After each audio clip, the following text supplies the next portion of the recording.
오늘 우리에게 주시는 하나님의 말씀은 창세기 45장 1절부터 28절까지의 말씀입니다. 창세기 45장 1절부터 28절까지를 함께 합독하도록 하겠습니다. 함께 읽겠습니다. 시작. 요셉이 시종하는 자들 앞에서 그 정을 억제하지 못하여 소리질러 모든 사람을 자기에게서 물러가라 하고 그 형제들에게 자기를 알리니 그때에 그와 함께한 다른 사람이 없었더라. 요셉이 큰 소리로 우니 애굽 사람에게 들리며 바로의 궁중에 들리더라. 요셉이 그 형들에게 이르되 나는 요셉이라. 내 아버지께서 아직 살아계시니까. 형들이 그 앞에서 놀라서 대답하지 못하더라.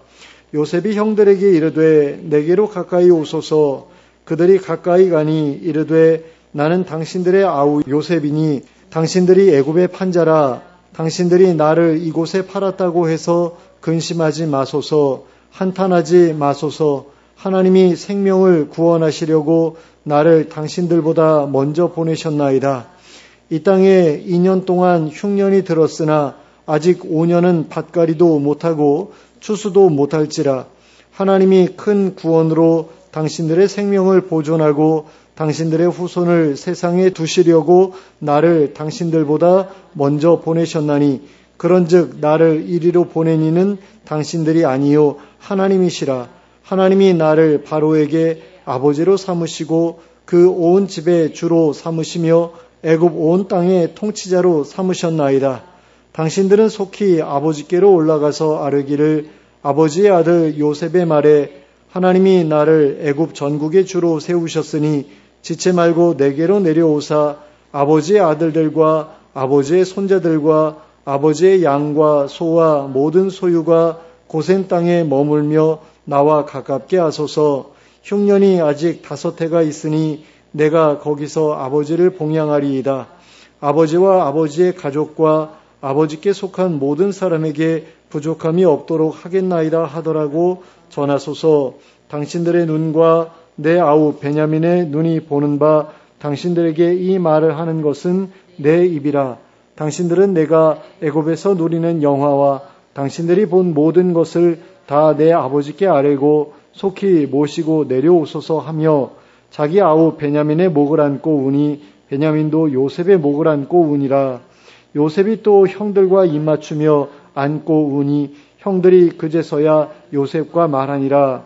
요셉의 형들이 왔다는 소문이 바로의 궁에 들림에 바로와 그의 신하들이 기뻐하고 바로는 요셉에게 이르되 내 형들에게 명령하기를 너희는 이렇게 하여 너희 양식을 싣고 가서 가나안 땅에 이르거든 너희 아버지와 너희 가족을 이끌고 내게로 오라. 내가 너희에게 애굽의 좋은 땅을 주리니 너희가 나라의 기름진 것을 먹으리라. 이제 명령을 받았으니 이렇게 하라.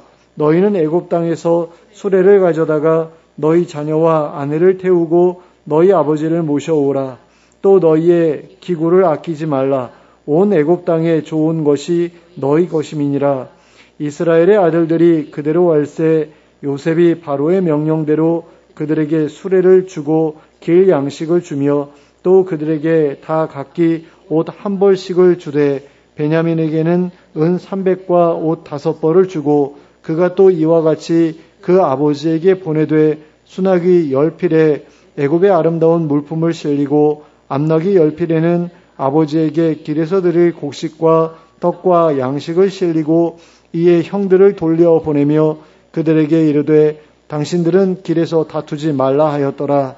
그들이 애굽에서 올라와 가나안 땅으로 들어가서 아버지 야곱에게 이르러 알리어 이르되 요셉이 지금까지 살아있어 애굽 땅 총리가 되었더이다. 야곱이 그들의 말을 믿지 못하여 어리둥절하더니 그들이 또 요셉이 자기들에게 부탁한 모든 말로 그에게 말하매 그들의 아버지 야곱은 요셉이 자기를 태우려고 보낸 수레를 보고서야 기운이 소생한지라. 이스라엘이 이르되 조카도다. 내 아들 요셉이 지금까지 살아있으니 내가 죽기 전에 가서 그를 보리라 하니라. 아멘. 유다의 말을 듣던 요셉은 더 이상 자신의 감정을 숨길 수 없었습니다. 그래서 모든 사람들을 자기에게서 물러가게 하고는 형제들만 그 자리에 남겼습니다. 그리고는 그들 앞에서 울며 자신이 요셉임을 밝혔습니다. 그리고 그 말을 들은 형제들은 너무나 크게 놀라 아무 말도 할 수 없었습니다. 그러자 요셉은 형들을 자기에게로 가까이 오게 하였습니다. 아마도 형제들이 자신의 얼굴을 똑똑히 보게 하려는 의도였을 것입니다. 형제들을 가까이 모은 요셉은 형제들에게 자신이 바로 그들이 애굽에 판 동생이라고 하면서 이렇게 말했습니다. 5절부터 8절까지의 말씀입니다. 당신들이 나를 이곳에 팔았다고 해서 근심하지 마소서, 한탄하지 마소서. 하나님이 생명을 구원하시려고 나를 당신들보다 먼저 보내셨나이다. 이 땅에 2년 동안 흉년이 들었으나 아직 5년은 밭갈이도 못하고 추수도 못할지라. 하나님이 큰 구원으로 당신들의 생명을 보존하고 당신들의 후손을 세상에 두시려고 나를 당신들보다 먼저 보내셨나니 그런즉 나를 이리로 보낸 이는 당신들이 아니요 하나님이시라. 하나님이 나를 바로에게 아버지로 삼으시고 그 온 집의 주로 삼으시며 애굽 온 땅의 통치자로 삼으셨나이다. 당신들이 나를 애굽에 팔았지만 그것은 하나님께서 나를 당신들보다 먼저 애굽에 보내시려고 하신 일이었습니다. 라고 두 차례에 걸쳐 말하고 있는 것을 볼 수 있습니다. 요셉은 자신이 애굽에 오게 된 그 일이 하나님의 뜻 가운데에서 되어진 일이었고 형들은 그저 하나님의 도구로 사용될 뿐이라는 사실을 깨닫게 되었던 것입니다. 그래서 그는 나를 애굽으로 보내는 당신들이 아니요 하나님이십니다. 라고 말할 수 있었습니다. 이처럼 자신의 형들을 대하는 요셉의 태도에는 형들에 대한 원망이 없었습니다. 아주 담담하게 자신에게 벌어졌던 일들에 대해 설명하였습니다. 자신이 겪었던 고난의 이유가 무엇인지를 확실히 깨달았기 때문이었습니다. 이렇게 자신의 정체를 밝힌 요셉은 자신의 형들을 향해 속히 아버지께 올라가서 자기가 말한 상황을 아뢰고 지체 말고 아버지를 모시고 내려와서 온 가족이 자신과 함께 지낼 수 있게 하라고 요구하였습니다. 흉년이 아직 5해가 남아있으니 자신과 함께 있어야 살아남을 수 있으리라는 말이었습니다. 그런데 본문에 기록된 내용을 보면 요셉이 계속해서 자기 아버지에 대해 언급하고 있는 것을 볼 수 있습니다. 3절에서 자신의 정체를 밝힐 때에도 아버지께서 아직 살아계시냐고 묻고 있고 또 9절에서 속히 아버지께로 올라가서 내게로 모셔오라고 할 때에도 자신이 애굽의 총리가 되었음을 알려드리라고 말하고 있으며 또 13절에서 아버지를 속히 모시고 내려오라고 할 때에도 자신이 애굽에서 잘 지내고 있음을 말씀드리라고 말하고 있는 것을 볼 수 있습니다. 우리는 이러한 구절들에서 아버지에 대한 요셉의 그리움과 아버지를 염려하는 요셉의 마음을 볼 수 있습니다. 아버지로부터 지극한 사랑을 받으며 살아온 요셉이었기에 아버지에 대해 이와 같이 지극한 사랑을 드러낼 수 있었던 것입니다. 그리고 이러한 당부를 마친 요셉은 베냐민을 끌어안고 울었습니다. 그리고 그 다음에는 형들과도 끌어안고 울었습니다. 이렇게 요셉은 자신이 형들을 용서했음을 온몸으로 보여주었습니다. 그리고 그제야 형들도 정신을 차리고는 요셉과 말을 나누기 시작했습니다. 그러면 이때 이들 사이에는 도대체 무슨 대화가 오갔을까요? 아마도 형들은 요셉에게 용서를 구하고 요셉은 형들을 용서해 주는 말들이 오갔을 것입니다. 놀라운 화해의 현장이 이곳에서 벌어졌을 것입니다. 이처럼 하나님의 섭리에 따라 갈라졌던 사람들은 하나님의 섭리에 따라 서로 화해하고 다시 연합하게 되는 일들을 경험하게 되기도 합니다. 그런데 그 과정에서 상대를 용서하지 못하면 하나님의 뜻과는 반대로 서로 화해하지 못하고 다시 연합하지 못하게 되는 일들이 벌어지기도 합니다. 안타까운 일이 아닐 수 없습니다. 하나님께서는 때때로 불화와 반목까지 사용하셔서 자신의 백성들을 성숙하게 만드시는데 그러한 성숙의 끝에서 하나님께서 진정으로 바라시는 것은 화해와 연합 그리고 화목이기 때문입니다. 약간은 결이 다른 이야기일 수도 있지만 바벨 사건을 예로 들어볼 수 있을 것입니다. 바벨에서 사람들의 언어를 혼잡게 하셨던 하나님께서는 그러한 상태가 영구적으로 지속되기를 바라지 않으십니다. 하나님께서는 모든 인류가 하나 되어 서로 소통하며 살아가는 세상을 바라십니다. 그래서 하나님의 백성들이 성숙하게 되면 그래서 하나님의 나라가 완성된 후에는 그렇게 혼잡게 된 언어가 다시는 사람들을 분열시키지 못하게 하실 것입니다. 그리하여 사람들이 언어의 장벽을 넘어 다시금 하나가 되게 하실 것입니다. 그런데 언어로 인한 분열뿐만이 아니라 불화와 반목으로 인한 분열 역시 하나님께서 일시적으로 허용하신 것일 뿐 영구적인 것이 아닙니다. 그래서 하나님의 백성들이 성숙하게 된 후에는 하나님께서 세상의 모든 불화와 반목을 없애실 것입니다. 모든 다툼과 전쟁을 없애실 것입니다. 그리하여 영원히 평화로운 세상을 만들어 주실 것입니다. 이러한 하나님의 계획과 섭리를 이해한다면 우리는 다른 이들에 대해 품고 있던 원한을 영원히 붙들고 있을 수 없습니다. 어떻게 해서든지 그 원한을 풀고 상대방을 용서하고 그들과 화해하도록 노력하지 않을 수 없습니다. 그런데 상대방을 용서하고 그들과 화해하기 위해서는 자신에게 벌어진 억울한 일들에 어떤 의미가 있는지를 깊이 고민해 볼 필요가 있습니다. 그런 일들이 벌어진 이유가 무엇인지에 대해 깊이 고민하고 하나님께도 그 의미를 여쭈어 볼 필요가 있습니다. 그리하여 그 안에 숨겨진 하나님의 섭리를 깨달아야 합니다. 그리할 때에 우리는 상대방에 대한 원한을 풀고 그들을 용서하고 그들과 화해하는 자리에까지 나아갈 수 있게 됩니다. 그 증거를 우리는 바로 요셉에게서 발견할 수 있습니다. 요셉이 형들에게 해주었던 그 말이 바로 그 증거인 것입니다. 이제 다음 이야기로 넘어가겠습니다. 본문 16절에 보시면 요셉의 형들이 왔다는 소문이 바로의 궁에 들렸을 때 바로와 그의 신하들이 기뻐했다고 기록하고 있는 것을 볼 수 있습니다. 그런데 요셉의 형들이 왔다는 소식에 왜 바로와 그의 신하들이 기뻐했던 것일까요? 요셉과 형들 사이에서 있었던 일들에 대해 그들 중 그 누구도 알지 못했기 때문입니다. 이것은 요셉이 자신의 억울한 사정을 여기저기에 떠버리지 않았다는 사실을 우리에게 가르쳐 줍니다. 요셉은 자신의 억울한 사정을 오직 하나님께만 말씀드렸던 것입니다. 요셉이라고 왜 억울하지 않았겠습니까? 그러나 요셉은 자신이 겪었던 일에 대해 억울해한다고 해서 달라지는 것이 있을 수 없다는 사실을 분명히 알았습니다. 그 사건에 대해 여기저기 떠버리고 다닌다고 해서 달라지는 것이 있을 수 없다는 사실도 분명히 알았습니다. 차라리 그 사건에 무슨 중요한 의미가 있었을 것이라고 생각하는 편이 훨씬 더 낫다는 사실을 그는 알았습니다. 그래서 억울해하는 일에 시간을 낭비하지 않았습니다. 요셉은 자신에게 벌어졌던 그 일이 자신의 꿈과 중요한 관계가 있다고 믿었습니다. 뭔가 하나님께서 특별한 계획을 가지고 벌이신 일이라고 믿었습니다. 그래서 형들을 미워하는 데에 자신의 에너지를 쏟기보다는 하나님께서 자신을 통해 이루실 일들에 대해 기대하면서 자신에게 주어질 미래를 준비하는 일에 자신의 에너지를 쏟았습니다. 그리고 마침내 하나님의 섭리가 이루어지는 것을 보았을 때 요셉은 자신이 경험했던 그 억울했던 사건의 의미를 확실히 깨닫게 되었습니다. 우리도 이러한 요셉의 모습을 배울 필요가 있습니다. 억울한 일들을 겪을 때에 그 일에 과도하게 몰입하지 말아야 합니다.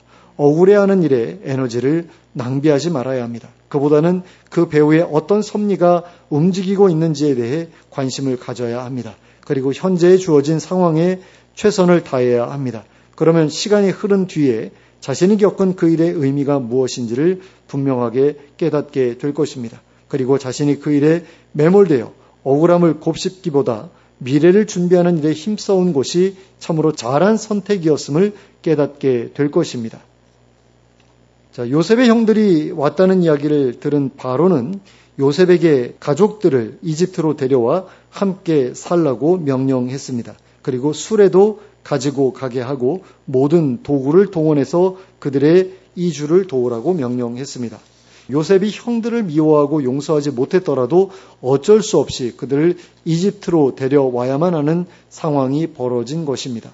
하지만 이미 요셉은 형들을 용서했습니다. 그리고 그들을 애굽으로 데리고 올 마음을 품고 있었습니다. 그러므로 바로의 명령은 요셉의 계획에 날개를 달아주는 일이 되었습니다. 이처럼 하나님의 섭리를 깨닫고 그 섭리에 자신의 삶을 맡기면 자신에게 남아있던 문제들이 놀라운 속도로 해결되어지는 것을 볼 수 있습니다.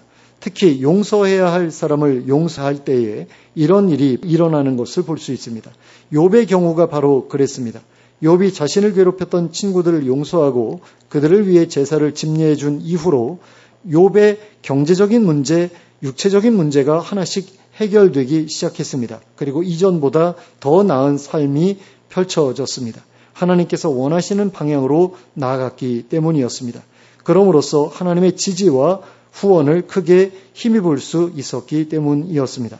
그러므로 하나님의 섭리를 깨닫고 그 섭리에 자신의 삶을 맡길 줄 아는 우리가 될 수 있기를 바랍니다. 특히 용서해야 할 사람을 용서하는 우리가 될 수 있기를 바랍니다. 바로의 명령을 받은 요셉은 망설일 것이 없었습니다.